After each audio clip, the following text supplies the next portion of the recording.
Hello, welcome everybody. Welcome to episode 28 of the Kennedy Americans podcast. I'm your host, Lori Spencer. We are live on X, formerly known as Twitter, of course. If you are live here in the space, I'm going to ask everyone here to please take a moment to retweet that space and get that out to your friends. And my cat just said hello. That was my cat, Jacqueline Kennedy.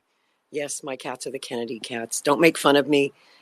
I've got Jack and Jackie, the parents, and then I've got fraternal twins, a boy and a girl, Caroline and John John. Of course. We're going to put this out a little bit later this week as an episode of the podcast. So it'll go out on other platforms besides just X. Not everybody uses Twitter. A lot of people don't know how to use X Spaces yet.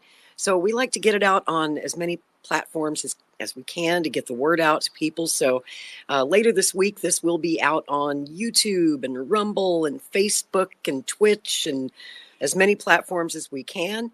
We're just trying to get the good word out there about Mr. Kennedy's campaign. And tonight, of course, we've got a really hot topic. We've got a new vice presidential running mate that was announced yesterday, Tuesday this week, out in Oakland, California. Mr. Kennedy announced his long-awaited vice presidential running mate, and it came as a big surprise. No one was ready for it. Everyone was thinking Aaron Rodgers, Jesse Ventura, Mike Rowe, Tulsi Gabbard. We were hoping, a lot of us, myself included, were hoping for Tulsi. And there was that feeling, I know that a lot of you can relate to what I'm saying, that when Kennedy said her name, there was this kind of collective, oh, and people were saying, who? Who is she? Who is Nicole Shanahan? It was the first time a lot of people had ever even heard her name. But we got a great introduction to her yesterday. We got to hear her story about her life, and I found it very inspiring. I have to tell you, I'm a tough critic, and she's a breath of fresh air. Really interesting woman, really smart woman, and I get the strategy here, and I think it's brilliant. And I'll explain what I mean by that. I think it was a brilliant move to pick a intelligent, successful, strong woman, an ethnic minority from Kamala Harris's hometown. Woo! That's awesome. That's pretty awesome. And she's been a lifelong Democrat and a big Democratic donor. So not only will this put the Biden White House in a panic, I bet Kamala Harris got pretty drunk last night. I want to bring in my co-host, Augustus. Great to see you here, Augustus, with Team Kennedy. Thank you so much for joining us. I see several friends here. And also, I want to talk to Johnny because Johnny was out there yesterday. We were doing live team coverage on Maverick News. I'm sure a lot of you were watching yesterday. Thanks for tuning in. We just kind of made it a watch party. And we had a lot of our Kennedy volunteers and Kennedy staffers on the show with us yesterday from the venue. Johnny was there with his camera, got some great footage, of the crowd outside and, people standing in line waiting to get in. It was a huge crowd. And we even got to see some of the probably paid protesters that the Democratic Party sent. And they were out there with their Biden signs across the street, trying to counter-protest the Kennedy rally. So, Johnny, I wanted to bring you in and tell me what that was like. You seemed surprised to even see them there. Tell me what was said, what they said, and what exactly were they protesting? Yeah, I guess they're protesting reason or cynicism towards repeat criminal fraudsters.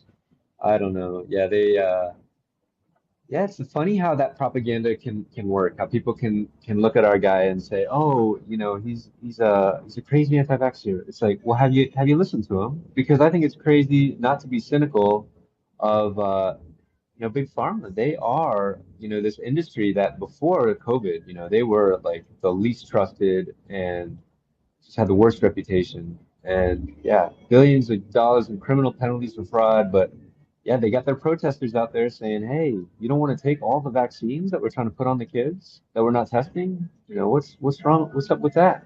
And Yeah, so they were out there in force. It was fun. I like to go and share with them. It's not easy to get through to them, but I think now and then you can plant a seed, and if they're open to reason, maybe they'll come around. But there was only five of them, so they didn't. I don't think the DNC paid too much to have them out there. That was a weak showing. Well, weren't they all like old people? From what I could see, they look like retirees who had a lot of time on their hands in the middle of the day. They were like they were boomers. I would guess they were all about 65 plus. Yeah, they were probably all retirees. And I get it. Back in the day, Mr. Kennedy talks about, you could trust the news, Walter Cronkite, and people would show both sides of the news. And now it's just this agenda-driven narrative that they put up, and it's wild. Back in the day, what a lot of people had three vaccines when they were kids, Right. I'm three of that doses of vaccines, and, generation. and I took 3 when I was a kid. And I remember Walter Cronkite. That's how old my ass is. or I he's the remember best. when you could trust the And news. isn't that sounds nice? That sounds quaint. Doesn't that sound It great? was Oh my great. gosh. Yeah. But I was lucky to work in the news business in the 1980s and 90s, back when people still trusted us. I was, in radio news, but we were a trusted news source and we did real journalism. And sadly, that's just dead. That's dead and gone. it's incredible. So yeah, I had a time talking to them, and yeah, and I took some interviews of some people standing in line. There was a lot of ambient noise. I got to get a better mic for being out in those conditions. It was pretty windy, but yeah, it was a great turnout. Cool historic location, and yeah, it was exciting to see. Yeah, so many great speakers. Yeah, Callie Means was there. He's I really love the awareness he's been bringing to yeah, what Big Pharma's been doing with Ozempic, and yeah, I was really I thought our gal did a really great job. This Nicole Shanahan, yeah, sharing those words there, I was really impressed, and yeah, I was delighted to see. We got to make all food safe. This is it's like a Holocaust that's taken us out. I think 20 million of us have died early in this country, and no one's talking about it. And so to have Mr. Kennedy and Shanahan focused on that, I think that just makes all the sense in the world. And yeah, I'm stoked that somebody's talking about it because it's so important. Yeah, I mean, that's right up your alley. So much of what she said in the speech yesterday about healthy food, about regenerative farming. I mean, she was talking right to you, Johnny. That is your wheelhouse. You must have been beside yourself with happiness. And it was great to see that you got a selfie with Bobby and Nicole after the speech. Yeah, I had a nice shirt I had printed up. I wanted to kind of give to one of them, and I kind of forgot to. But I got to share with them. Let's make all food safe again, and yeah, with God, all things are possible. And yeah, just share that I love what they're doing. So yeah, it's great to be able to connect in that way. They're real guys. I actually got to shake their hands. Incredible. I, you know, I wasn't sure what to think at first, and I'm sure a lot of you didn't. And it was our first chance to get to know Nicole Shanahan yesterday. They played that wonderful short video of an interview with her before the speech. Did you like And then that video? loved it, loved it. It was very emotional, Good. you know. And I could tell she, Our team so worked really hard on that. I can tell. I mean, I have to compliment Team Kennedy on the production of that event yesterday because I remember early in the campaign, like the very first live stream from Boston last April went horribly wrong. There were all kinds of technical problems. And in the past, we've had a lot of issues with live streams going smoothly. But I don't know who you've hired, but the production yesterday was just smooth and seamless and looked very professional. The best live stream for Kennedy 24 that I've seen yet. So my compliments to the crew. All the videos were beautifully done. It was really well produced. The music was great. The musical artists that they had on the bill. Augustus, can you tell us who was playing yesterday? There was that wonderful version of America the Beautiful. The lady who sang. Man, what a voice.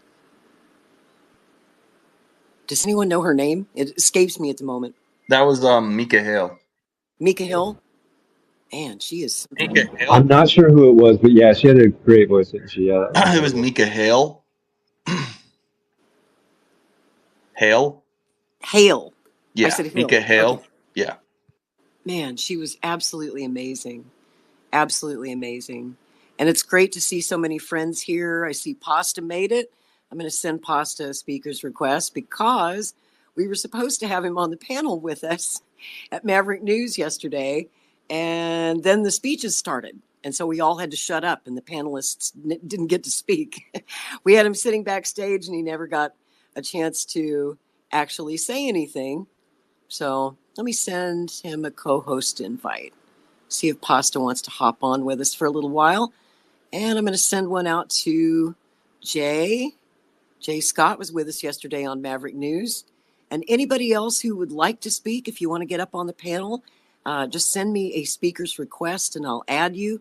I want to hear everybody today. I want to get a wide range of opinions. And I'm especially interested in what Craig Costa Jardula thought of Nicole Shanahan. Craig, the mic is all yours. Well, thank you, Lori Spencer, for having me on. I just called to chit-chat with you on a personal level to say I love your new hairstyle. You're looking great. You're sounding great. Even though we don't agree on the Kennedy situation, where we once were in the same spot, I still love you. I think the work you guys are doing over there at Maverick News is awesome. I'm excited to come on. I'm actually got to catch a flight, so I can't stay for long. But there have been a lot of people. You love having me, and I love talking to you, girl, no matter what, and always, despite our differences, you know what I'm saying? And right. A lot can change in 6 months. This damn it can. War. Yeah. The wars are so stupid. You keep pissing off my friends, Lori, and I'm going to have to silence you. You know what I'm saying? Uh-oh. Troublemaker. Well, some of your friends are pissing me off, too. I know. I told them I better watch with Lori Spencer. She's from Tulsa. She will kick your behind. She'll Forget kick your about it. butt. That's right. I got to get out to Tulsa anyways. My good friend Jeremy Kuzmarov, who I've been doing this new segment called LOL, which doesn't mean laugh out loud. It means left on left, where the left critiques itself and laughs out loud to keep ourselves from crying. And we are trying to make a push to get these segments on some of the Pacifica radio stations. We've been in contact with them. I don't know if we should let the cat out of the bag, but a couple other radio stations as well. And that's why we've come together for these particular critiques and segments that we're doing. And there are a lot of people here that are friends with you, and people who are Kennedy supporters till this day have been reaching out to me. I think Keith is one of them. Keith, I can't remember his call sign, but he had said something to me. Can we have a serious conversation about Kennedy?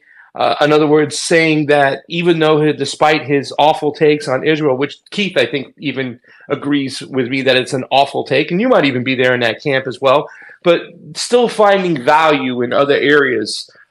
Ms. Shanahan, yesterday, the new vice president pick, had spoke about things that I was so excited, and the reason why I wanted Kennedy on that ticket, because I want to talk about our food. I want to talk about food sovereignty. I want to talk about GMOs. I want to talk about the poisoning of our citizens through beef and pork and all these other situations where, in Russia, Vladimir Putin signed into law the banning of GMOs while we're signing into law the banning of GMO labeling.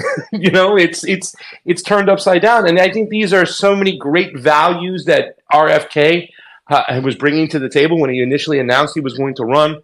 However, I think the biggest thing that I have to point out is that I don't believe that RFK is just wrong in his analysis of Israel. I believe that he's compromised. And it's a big difference, for instance, when you say that, Dr. Cornel West, who obviously I think a lot of people saw the interview with Jimmy Dore and Cornel West. They probably saw my interview before that, the insiders who pay attention to what's going on, and we disagree on a lot of things. I do feel that Dr. Cornel West is wrong in the rhetoric he uses. I do think he's wrong in some of the things he concentrates on. But one of the biggest issues right now, and it is the biggest issue, Israel-Palestine, I think he is on the mark with that. And I think he understands and knows how to speak. And I think that Dr. Cornel West is not compromised. I think he's just wrong in his analysis. It's a big difference because if you are compromised, and a lot of people believe that Bobby is compromised, then you can be compromised on any issue when the lords of the universe, the masters of the universe, say you got to do such and such. So I think that's why, I don't find any more excitement in Bobby Kennedy. I don't think that it's worth. I find value in him in other issues that he brings so many interesting points to the table. When somebody is compromised, it's totally different than when somebody is just plain wrong. Now, not only the situation when it comes to Israel, and people will say, well, you knew his stance on Israel, Pasta. You're the one who went up there and asked him his stance on Israel, Palestine, and he gave you the answer. Yes. Had he come out and said, I stand with Israel as far as they should exist as a state, as a people, they have the right to do so. However, we do need a ceasefire, and we need a ceasefire immediately before innocent civilians get killed. Had Bobby Kennedy taken that position, I think the game would have been totally different. I think so many people that were once following him or supporting him would have continued to support him.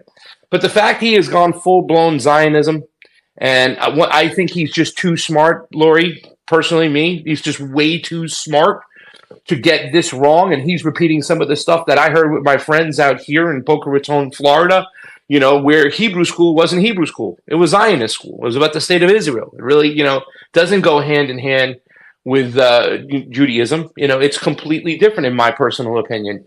So therefore, that's why, and as Sam Husseini, and I know there's a lot of people who in this particular chat and people who support Bobby Kennedy probably wouldn't like Sam Husseini's rhetoric, but I think he's the one who hit it right on the nose. This guy, Bobby Kennedy, has split the anti-establishment movement right in half, because we were standing hand in hand with those people who were against the COVID protocols, who were against the lockdowns, who had looked at this situation when it came to this disease or this virus as a bioweapon. We were there with them. The anti-imperialists that leftists that I am, the people who spoke against the rage of the war, against the war machine with those libertarians, we had found common ground, with those people on the right. And I think Dave DeCamp made the best tweet on October 7th when I was praying, Lori, somebody take the phone out of Bobby Kennedy's hand. Do not let him tweet. Somebody grab his phone, right? Yo, can I chime in real quick? I'm going to finish up my thought. Let me just I'm going to finish my thought. And, yeah. Don't blow any vessels. Never, ever tweet when you're drunk. And never tweet when you're angry. And Bobby fired off that tweet on October 7th when he had a head full of steam.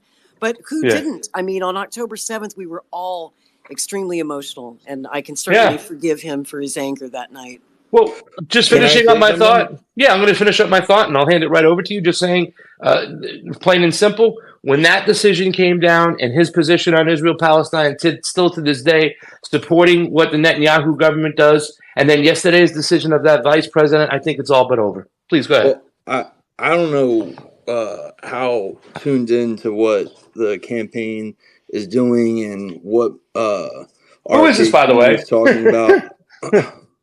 Sorry, what? Who is this, by the way? Just so I know who is. I can say your name. Augustus. Augustus, nice to meet you, buddy. Augustus works with Team Kennedy. He does our graphic design for the campaign. Staffer. Love that name. Loved you in Willy Wonka. You stole the show. Yeah, thanks. That wasn't funny? I'm sorry. Appreciate it. Yeah, like I was just saying, I don't know how tuned into some of the recent events that Robert Kennedy's been doing or what the campaign's been doing, but over a month ago now, I think it's now been like a month and a half, maybe 2 months, has he been coming out saying that he's pro-Palestine, and anti-Hamas. And if that's something that you think is wrong, then elaborate. What's wrong with that? I hate to tell you, I lost you there for a second when you said pro-Palestine. But from what I did catch, you said about a month and a half ago, right? I said for over a month now. He's been at events talking with people that bring up this topic, and he's said out his mouth. He's pro-Palestine, but anti-Hamas. Which is a very reasonable position. If you'd like me to elaborate on that, it's a little bit too late for that. We're talking October 6th. Was quite some time ago. We got over 35,000 Palestinians, mostly civilians, women and children that are killed He still has a very close relationship with Rabbi Shmuley. In fact, a lot of people thought yesterday How that do it you might know be that? Rabbi Shmuley being announced on that stage. Even How Joe do you know Biden that? in the United States, for the first time ever, has now not vetoed a ceasefire. So unfortunately, I think it's just gone too far too fast, and there's no turning back now. Um, I'm not going to say that I'm not happy. I'm happy that If everybody's there's doing this now, but I think it's just a little bit too late. And a lot of people believe that it's politically motivated at this point. It wasn't humanitarian motivated. Well, you know, I should add his most recent interview last week with Reuters. You know, Kennedy's very clear that he deplores the tragedy that's happening to the Palestinian innocents who are caught in the crossfire. But he also said in that interview that Hamas must be Are we there still? destroyed. He said right. Hamas must be destroyed. Right. I And mean, I believe he's he's right about tweeted that. out too multiple times about how if you are truly standing with the Palestinian people, then you should be against Hamas, because Hamas is Exactly. infringing on the Palestinian people on so many different levels. So that's what he stands for. That's what he said he stands for. And if you're pro Hamas, then I don't know how we're even going to have a conversation. Craig. It seems to me, I agree with Mr. Kennedy that the most humanitarian thing that we can do for all of the people of Israel and the people of Gaza, is to smash Hamas. No one is more responsible for enslaving the Palestinian people than Hamas. Right. You know? That's exactly right. So, you know, standing with the people, standing with the Palestinian people, I think is very important, and is the right thing to do. But in the same vein, you also need to weed out these bad actors, these Hamas warriors that are basically after that they're basically going to infringe upon the freedoms of the Palestinian people. Can I say something about that too? Because I think you've been running the show, so go ahead. Yeah, well, I just wanted to respond. I think this whole Hamas situation that we have to weed these people out is still just a neoliberal talking point. It's a conservative talking point that really just holds no water. Hamas was elected because, once again, the Israeli government is the one who pushed forth and funded them. This is something that Ron Paul has said on the floor. This is something that Netanyahu has said in 2019 to his Likud party, right? At the Knesset, when he said plain and simple that if you want to see a pro-Israel state exists, we need to fund and support Hamas. And he said this in 2019. You know, and my friend Kurt Metzger would say, man, and he'd come to think about it, I gave up on Hamas in 2014. But yet here they are again and whatnot. The people elected them. And at what choice do they have when you have so many children held as prisoners, air quotes over there and whatnot? Are you going to see a people stand by their oppressors, or the next best thing, anybody who stands up to their oppressors? So you can't lift up and support Hamas and then turn around and point the finger and say, Hamas, Hamas, Hamas, Hamas, Hamas. It's just an excuse. And we criticize Bernie Sanders for having the same rhetoric. Right. I mean, you clearly haven't been listening to what Robert F. Kennedy Jr. has been saying. So with that being said, I'm excited to see what Shanahan's going to be doing and what new developments are in that part of the campaign. And if I could, I clearly have been listening to what RFK has been saying. I'm the one who asked him about his state position on Israel-Palestine. And like I said, the change of rhetoric, a little bit too late. You didn't know that he said he was pro-Palestine? It's a little bit too... hear that part, or on how he said he was anti-Hamas? It's a little bit too late. I just told you, a little bit too late. You haven't been listening. Because people have stopped listening, because like I told you from the beginning, Augustus, because we feel he is compromised. Well, you can't say that you have been listening and then in the same breath say you stopped listening. This is a straw man argument, Augustus. I'm sorry, brother. Hey, Pasta, I have a question. Straw man argument. You're saying that you have been listening to what he's been talking about, and then in the same breath saying you stopped listening to him.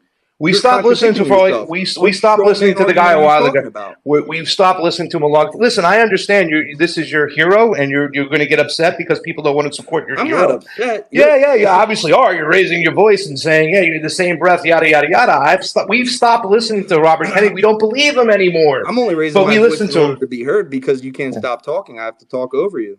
Gentlemen, no Okay, fighting in the Augustus. war room. To quote my favorite line from Dr. Strangelove. Pasta, I have a question. Have you? Sure. Okay, I know you said you haven't been checking out Kennedy's latest interviews, but have you heard episode 137 of the RFK Jr. podcast? It's called The Path to Peace, and he is dialoguing with two peace activists. One is Israeli, one is Palestinian, and it's a fascinating episode. It's about an hour and a half long conversation, and it's recent. I think it just came out last week or so. I was wondering if you'd had a chance to listen to that one, Craig.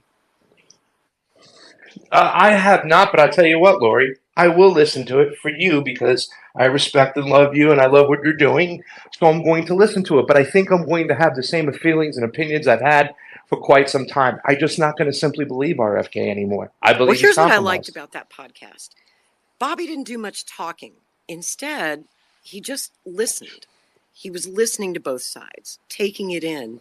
And that is the thing that sets him apart, I believe, from Trump, from Biden, from everyone else in this race, is that he's always learning. You know, the guy is 70 years old and he's still learning. He's quite educated on the Middle East, knows the topic. I mean, you'll never hear Joe Biden sit down and answer questions about this situation the way that Bobby What's wrong can. with Trump? And it's the same with Trump. Trump doesn't really go into detail the way that Bobby does. And Bobby's still learning about it, and he has an open mind. He's really wanting to listen to both sides. And I truly believe, even though I know that he's not necessarily telling you what you want to hear, if you give him a chance, I think he would be, obviously, of the three, the most dedicated to finding or hopefully brokering some kind of lasting mutual peace, if that's even possible. But my Trump personal actually thoughts on proposed a it, peace plan in the Middle East. Like, for what it's Trump has worth, proposed various peace plans. my personal thoughts on it is that, this conflict has gone on for more than a century. Every American president has tried at one point or another to broker that peace. And it's just never worked. And this is a problem that Jesus Christ himself, if he came back to earth, could not solve. The two-state solution, even though Bobby believes in it, and I disagree with him on this, I don't think it's possible, especially after October the 7th, when both sides don't want to cease fire. You can't force a ceasefire on two parties who do not want to stop a war. They're in it. It's their war. They're going to keep fighting it. We can't force it on him no more than we could force a two-state solution on two parties who do not want a two-state solution. That's always been the problem, and I don't know if Bobby can solve that. I think it's like we're asking more of him than we would ask of Jesus Christ himself. There's only so much an American president can do. All they can do is facilitate conversations. And that's why I like this new podcast, because that's very presidential, is to just facilitate the conversation. And sometimes it's best to just shut up and listen. And that's exactly what Bobby did. And I think you, in particular, Pasta, would enjoy that podcast.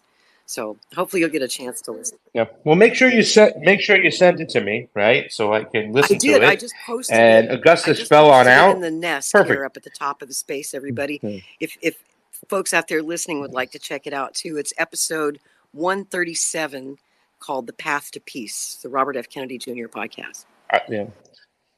And for the record, I went and followed Augustus over there. So if he follows me back and we can mess each other, well, that's open dialogue. I'm always down to listen and learn and talk more. I see him in there, brother. I followed you. You can follow me, and I'm more than willing to have more of these conversations to let you know where I stand too as well. Because right now I'm in a quagmire myself. Yeah, if it came down to the three people, Trump, Biden, or Bobby Kennedy, I think Bobby Kennedy would be the easy solution right there. Whatnot, but there are other people in the race, and it's going to be a hard decision. I'm going to, even though I don't believe that our election systems are fair, and you guys know that because that's the bulk of my work. For anybody out there, like Tino's in the thing, Citizen Institution, my boy. So, But even despite that, I'll let them pull my election vote out of my cold, dead hands. So who are you supporting in the race? Or have you decided yet? I'm going to write in Lori Spencer and Rick. Oh, well, Rick's Canadian, eh? He can't be the president. Hey, either can Dr. Shiva, but Yeah, he's that still doesn't running, stop and either can anybody. Schenk, but he's still running. Yeah, right? So why not? Lori and Rick for president. Lori and Rick for That's 2024, hilarious. baby. How about a Lori pasta ticket? Oh, hell There's yeah. a Let's unity do it. ticket, right? We'll find a way to get along. And You want to be my vice, or do I have to be your vice? I'll be your vice. There You you got go. it. Let's go. Meatballs I don't for think everybody. the country's ready for a woman president yet, but maybe a woman vice president. All right. Right? And that's why we're here. We're talking about Nicole Shanahan. So we don't know her take on the Middle East situation yet. So just as a general sense, what did you get out of her speech yesterday, Pasta? What did you think of her? Like I said, well, the connections, the financial connections, the ex-husband, right, from Google was a little concerning. The philanthropist lines and ties to Event 201, very concerning. If I was part of the Kennedy team, I would probably try to lock in Tulsi early if there was a possibility. I don't know. We don't know where her head's at. I mean, she just spoke at Mar-a-Lago. Obviously, I think picking the vice president means a little bit more today than it did in past years because it could elevate the candidate to get different votes and pick up where that candidate is lagging behind. But if I was part of the political team, I'd say no, and not at all. There's no populist appeal from this woman. Like I said, the ties to Event 201, the Google ties, very, very, very concerning. However, everything she spoke about were things that, this, Lori, things I was excited about when Bobby first entered this race. To talk about SSRIs, nobody's brought that up besides Bobby Kennedy. I was so excited about talking about these issues. So even though what she says is very much the three things that she had talked about that she wanted to elevate more than anything, I was very excited about it. Unfortunately, I think it's just going to fall on deaf ears. I see that Jay has his hand up. Go ahead, Jay. By the way, it was great to have you on Maverick News yesterday. Thanks for joining us. What up, Jay? Hey, what's going on, Craig? What's up, Lori? How y'all doing today? Doing great. Nice to have you back. So you've had thank you. 24 hours now to absorb Nicole Shanahan and her speech and sleep on it. And I'm just kind of wondering if today, a day after the speech, at first people had to, kind of figure out who she was, take some time, think on it, sleep on it. And I'm wondering if people are warming to her more today because I'm polling it. I have a poll question out. In fact, I'll put that in the nest. I'm just kind of looking at comments online. And I will say that yesterday during the live stream, it was very interesting how when Bobby first announced her name, I was watching the chat room, right? And the immediate response right off the bat was, oh my God, no, no, no, I don't like this. I don't like this. And then the more she started talking, I just kept watching the chat throughout her speech. And all that, oh my God, I hate this woman, turned into, oh my God, I love this woman by the end of the speech. And so I'm just curious, what's the temperature today? How are people feeling about her today? Jay, go ahead. What do you think?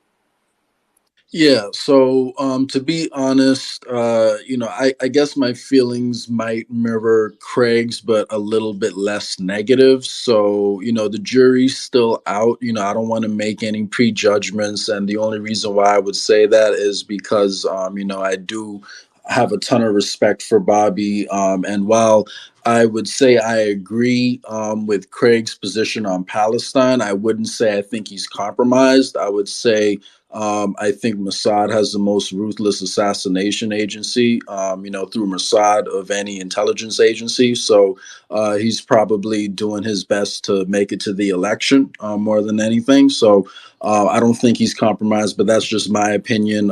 But in terms of Nicole Shanahan, I would say Right now, I'm waiting to see if she's going to make the rounds on the podcast, like how Kennedy's been doing.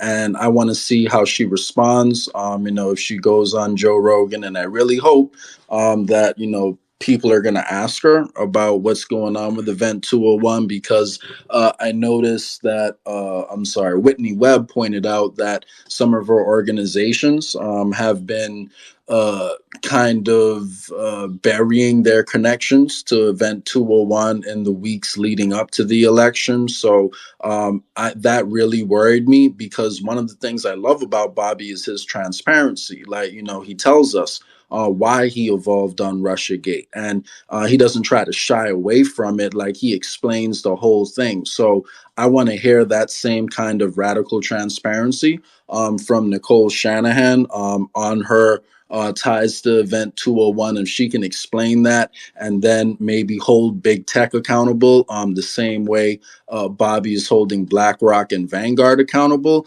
Then that experience she has with big tech, will definitely inspire me more. But until that point, to be completely honest with you, and Laura, you've been censored by YouTube, so know how the censorship is, right? Well, who owns YouTube, Laura?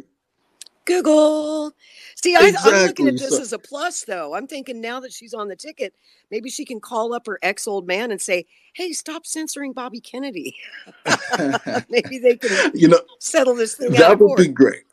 That would be great. I would love for that to happen. But, and again, I'm having an open mind because I'm going to wait to see how she does on the podcast circuit. But from where I'm standing, I'm looking at it like, okay, she was married to someone who has been, manipulating search results for the past decade. That's what Google has been, proved to be doing in court. So, I love Bobby. I trust Bobby. I hope that he's making the best decision. But deep down, I have to tell you, Lori, I'm a little bit worried at the moment, because I think JFK's biggest mistake was choosing LBJ as his running mate. And, I think we need to have someone in that VP position who we can trust to, hold it down, and who the deep state would not feel comfortable would reverse any progress made under Bobby if for some reason he was no longer able to serve. So, that's kind of what I'm looking out for. So I'm not done with the campaign. I'm not saying I would vote for anyone else yet. I'm still waiting to see what happens. I think he's by far the best pick between Biden, Trump, and him. So, but I do want to hear Nicole answer some more questions about those things I mentioned. But I see you have a lot of hands up right now, so I don't want to take up too much time. I'll let you get to those hands. That was awesome, Jay. I have the same questions too. We still have a lot more to know about Nicole. We learned a lot yesterday. We got a good general feel for her. But, she's never, that I'm aware of in her life, ever written any articles on political issues. We don't really know what her stand is on things like, the Second Amendment, abortion, as Craig just brought up, the war in Gaza, the war in Ukraine, the global economy. There's so many things that are on the minds of voters this year, and it's all unknown to us at this point. So I look forward to learning more about that. And I see we've got a lot of hands up and a lot of people requesting to speak. And let's go to your friend, Citizen Intuition. And I just sent you a follow back, Citizen. It's you. Appreciate that. Yeah. Hi, Lori. Thank you. And Craig. Yeah, good to see you on here. So there's two aspects that I'm going to touch on, and because it's a very broad conversation, and I want to try to stay focused. Regarding very quickly the Israel-Palestine situation, look, he could have taken a very middle ground approach. I don't know what Shanahan's positions are there. Her positions there aren't a concern as much as it is elsewhere. But in terms of RFK Jr., he could have taken the middle ground approach, talked about the relationship briefly between Israel and Hamas. But my biggest issue was when he referred to the Palestinian people as some of the most pampered people in the world, as children were being bombed, killed, displaced. children that he's supposed to be defending. It's not children's health defense with the exception of Palestinian people. So at a bare minimum, he should have spoken up for them, and he didn't initially. And what I see him doing now, I feel like is a PR cleanup for, can I prove it? No, not necessarily, but that's my intuition that I'm getting. Regarding Shanahan, so this part is a little bit complex because I look at the United Nations Sustainable Development Goals, the World Economic Forum, the transitions that are underway in medicine, energy, climate, and one of the biggest issues that I think RFK Jr. has in terms of his past is his position on climate change. And so we're now in a situation, I saw an interview recently where he was trying to separate environmental work from climate change because he didn't want to address climate change because it's too much of a cultural divide. And on the surface, that sounds great. But considering his past, his work separate from environmental work and the wonderful things that he's done as a lawyer there, and I can't discredit some of the work that he's done. A lot of his remarks about climate change and the direction that he was going there are of huge concern when it comes to the Sustainable Development Goals, and her background specifically in terms of artificial intelligence and some of the things that she's talked about in identifying some of the health issues. I'm concerned that we haven't talked about genetic privacy enough. I'm concerned that we haven't addressed. I've never heard RFK Jr. ever critique the IPCC, the Intergovernmental Panel on Climate Change. I've never heard him say a negative word about them at all. And they use the computer models to create these different predictions on a low and high end. And they're always fear-mongering us with those predictions. So her role and her connection to some of these massive corporations and their role in the public-private partnership section and the relationships they have with governments around the world, not just the United States, there's a much bigger picture, a much bigger umbrella that I'm hoping that RFK Jr. supporters, instead of going into default mode and defending every single thing that he does, that they're willing to push him harder on some of these important topics and get him to start talking more about climate change. Even though it's a divisive topic, he should not be given the free pass to only go environmental, considering his past on climate change. I've been following Bobby's environmental career for 30 plus years now. And something that, he's really not, I've never considered him like a real progressive on climate change. I look at him more as an old school conservationist, sort of in the tradition of Lady Bird Johnson, in that his main concern has always been the protection of our natural landscapes, our waterways, our earth, our air. He sues polluters. That's what he does. He's not really been, he dabbled a little bit in the clean energy initiatives, had some investments in solar and wind, but, his main thing is just suing polluters. And to me, that makes him more of a Teddy Roosevelt style conservationist in the old school way. And that's why a lot of Republicans find him palatable. If he were a climate change wacko, they wouldn't support him. You know what I mean? Let's go to Anna. Hello, beautiful. How are you? Great to see you. I'm good. How are you? Terrific. Tell me your thoughts on Nicole Shanahan. So I try to stay focused a little bit. I can ramble, so I write down what I want to say. But she's organized. I love it. So the first thing I want to say, just to get it out of the way real quick, I am literally like a women's empowerment, like photographer and everything. Like I'm a feminist. Okay.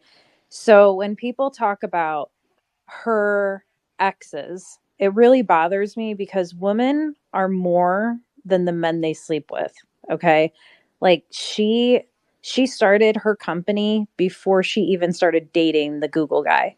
Like she did that herself. She got herself through law school.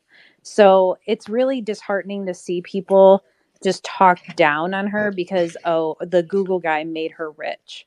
And that's really not true. Like she made herself rich before she even met him. And we all make mistakes. So they're not together anymore. And any past things that she's done, donating to Democrats, like, I don't know why people find that so shocking when she was a Democrat and now she's saying she left the party. We all left a party to support Kennedy. So I don't know why it's so shocking that she left a Democrat party and donated to Democrats. So that's just one thing I wanted to say. The other thing, this is just campaign-wide of frustration I've had from the very beginning. And I've tried to reach out to people in the campaign to tell them this. I think they need to hire a PR person or even a PR firm, because this is from the very start. I've said this. They have let other people tell Bobby's story for him. Like, when you go, I mean, we all know, you go online and every single article says he's the anti-vax, like, crazy person, whatever. And I think if they just came out and said he is pro-science, he is not anti-vax, he is pro-science. So now people that call him anti-vax, if he simply says, listen, I am not getting rid of your vaccines. You want to take 50,000 boosters, go for it. All I'm saying is I want placebo studies done. Don't you? And then it makes them look stupid if they're against science. So from the very start, I've said this. We need to take back the narrative. I'm so sick of other people telling the story. So now we have Nicole. And once again, they have let other people tell her story. I wish in her speech yesterday, or even through subsequent posts online to learn more about her, I wish she just, this is how I'm going to explain it. Have you guys seen like the Eminem movie where at the end he goes to rap and he literally they're like doing like a rap battle, okay? And he's like, you know what? I am a bum, and like I do live with my mom, and like he's saying all the negative things the guy could possibly throw at him. So the other guy has nothing to say. He's like, oh, he threw it all out there. That's exactly what the campaign should be doing. Nicole should have said, listen, yeah, I used to donate to these people, guys, but I'm done with that because it got us here. It got us here and we're nowhere. So imagine she came out and said those things. They would not have any fuel for the fire today to go after her. So yeah, I see what you mean. Like, I am so done with other people telling the campaign story. Like, we need to be telling the story. So that's my. Lori, I just want to say I have to jump off right now, and I just want to thank everybody for allowing me the space to speak. And despite my feelings on RFK, I don't hold it against anybody here that's going to support him. I think you're all beautiful people. You made some great points. Even Augustus, where it got a little heated in the war room. I love you too, brother. I followed you. Please follow me back. Same thing that you just said, Anna, too. Some amazing things. And you're right. Like, a woman is more than who she was married to or who she slept with in the past. You're absolutely right. I do think, however, the ties to 201 is the thing that's makes everybody a little bit cautious. But this is room for more dialogue, more discourse. And I want to invite everybody to come on my show, Pasta to Go. We're going to have Lori Spencer on soon, and we're going to have a pasta off. And thank you all so much. Thank you all so much for allowing me the opportunity to speak with you. Well, all I have a beautiful mission, people today. Craig. I'm going to win you back to Team Kennedy. Watch me. Oh, that's going to be a tough one. That's going to be a tough one. Listen, you might not win me back to Team Kennedy, but I've always been Team Spencer, and don't you forget it. Yeah, see, we're gonna get you back on Team Kennedy. I know, I love a good challenge. We'll see. You're a good challenge, so we're gonna work it out, darling. You know, I want to have an interview with him still. You know what I want to ask him more than anything? And I'm going to let the cat out of the bag. One of the questions, and I'm going to break it down to different sections, but I want to ask him, what are your thoughts, Mr. Kennedy, on chemtrails? Because her second point yesterday, when she talked about electromagnetic, right, within the air, I mean, was she talking about 5G? Is she talking about chemtrails? That's kind of interesting. And I'd like to know Bobby Kennedy's stance, since the cat is out of the bag, since the State Department has mentioned now, I believe it was Brennan, ex-CIA, talked about chemtrails. They call it cloud seeding, or, we call it geoengineering. But I'd like to know Mr. Kennedy's position on geoengineering, and that's something I want to ask him moving forward. So we'll see. I'll give you the opportunity to win me back, Lori. It's going to be a tough one, but like I say, you got me on other fronts. Thank you so much. Thank you for joining us, Pasta, and have a great show today. And we'll see you got soon. It. Thank you, everybody. Bye bye. Take care. Anna, did you have any follow-ups to that? Did you want to continue? Nope, that was it. I was done actually at that point. She's like, I landed my plane. That's all I got to say. Well, I agree with you that Team Kennedy needs some help in the PR department, to be honest. Stephanie Spears has been press secretary since day one. She does a great job, but she's so overwhelmed with requests and emails. And I hear from a lot of my colleagues in the media, their frustrations when they're trying to set up an interview with Bobby or set up a press opportunity or attend an event that, they don't, sometimes their emails don't get answered from the press office. They're that overwhelmed. And then they brought in Del Bigtree as communications director, but I'm not exactly sure what it is he does. The thing about this campaign that's different. Yeah, I haven't heard the best things about him. So I don't know. I just, something needs to change or they're literally going to lose this election. And it needs to change right now. There's no time. Mm-hmm. There's no dilly-dally. Now, them adding Link onto the team it's definitely been a lot better. I started following Link on TikTok probably a year ago. And when I heard that he went and joined the campaign, I was like, thank God. But he's one person, Yeah. He can't change we everything. need an army in the press office, honestly. So I actually wanted to ask one question. I would love to get all your guys' feedback, especially when we go to other people's hands. So in terms of PR, instead of someone said that it seems like he's backtracking now about the whole Palestine issue and trying to, maybe it looks like a cover up or whatever you guys want to call it. Do you guys think it would be better for Kennedy to sit down, make a 2-minute video, whatever, something short for social media and say, guys, I got it wrong. Just flat out say, I got it wrong. Listen, I don't believe it should be this bad in Palestine. I am still against Hamas, but this has gone on long enough and there's nothing left for these people to, even after the war ends, to go back to, and they're starving, all this. Do you guys think it would be better for him to just flat out say, I was wrong and it's bad? We need to backtrack a little bit here. Well, it doesn't really matter what I think or what anybody else thinks. Kennedy thinks for himself. And based on the interview that he gave to Reuters this week, where he said Hamas must be destroyed, and that means Israel must finish their mission and that he stands with Israel. So I honestly don't see his position changing on that. He is deeply entrenched and he believes what he believes. His beliefs are deep and lifelong and sincerely held. So people are welcome to disagree with that. But I don't think he's going to do the thing that Joe Biden is doing right now. Joe Biden's doing exactly what, and Chuck Schumer, we've seen the Democrats are starting to cave in to the demands of the voters in Michigan and Minnesota and elsewhere across the United States. They're worried about the optics of what's going on in Gaza, and they're concerned that it's going to cost them votes in an election year. But people like me, I'm old enough to remember the 1979 hostage crisis when Iran was holding a lot of our people hostage. And that went on for 444 days during an election year. And that hostage crisis cost Jimmy Carter the election, because every day on the news, there would be a banner at the bottom of the screen saying, this is day 135, day 136, reminding people, keeping it in their minds every day that they're holding Americans hostage. And what's different this time, they're still holding Americans hostage. Hamas has American citizens. They're not even telling us how many. They're not letting us see them. They're not telling us their condition. They're not letting us get medical attention to these people.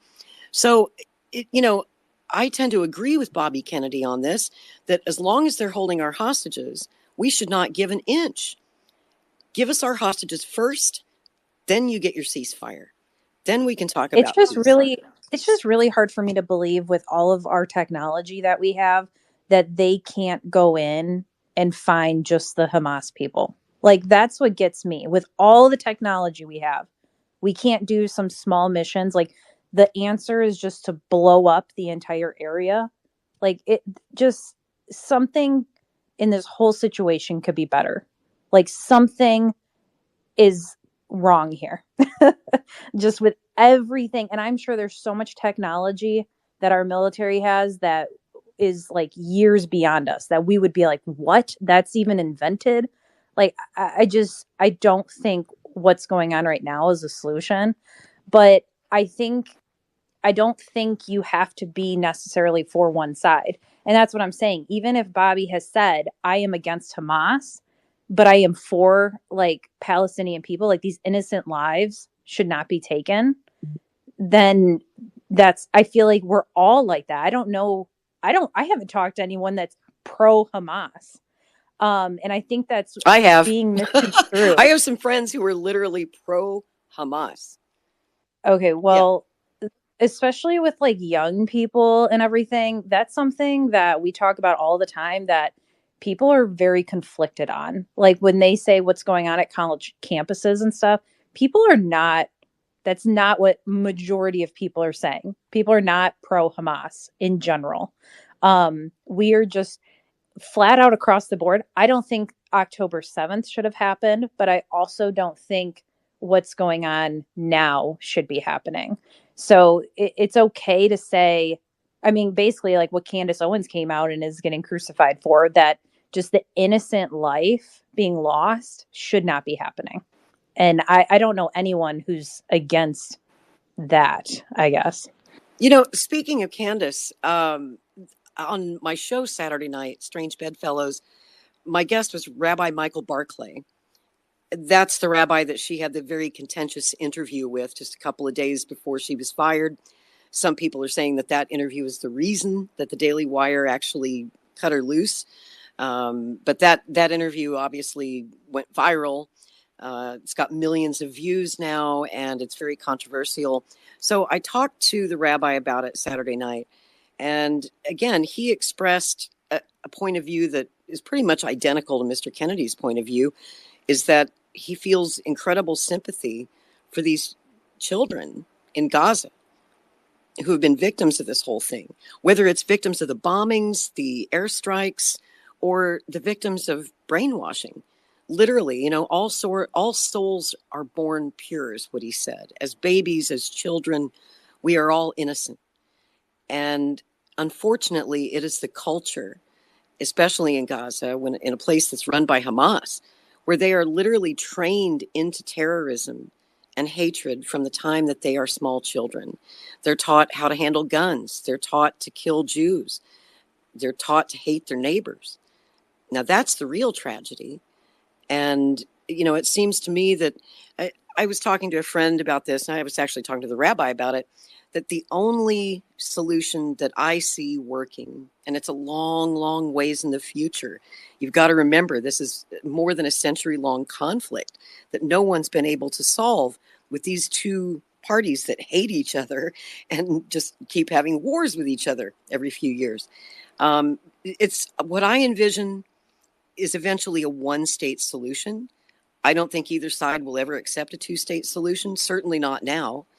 At some point, they're all going to have to be absorbed into a single state, sort of like the reunification of East and West Germany at the end of the Cold War. You know, and that process, remember, took 40 years before East Germany and West Germany could live together in peace as one country. And it can happen, I hope. I'm ever the eternal optimist. But it can't happen. No American president can make it happen. I think we're all trying to give our president too much power. He's not the president of the world. He can't solve everything. This is the most complex foreign policy issue of the last 100 years that literally no one's been able to solve.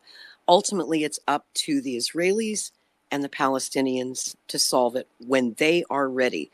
All we can do, all the American president can do, is help to facilitate that sort of solution. It may not happen on one president's term. It hasn't happened in 100 years.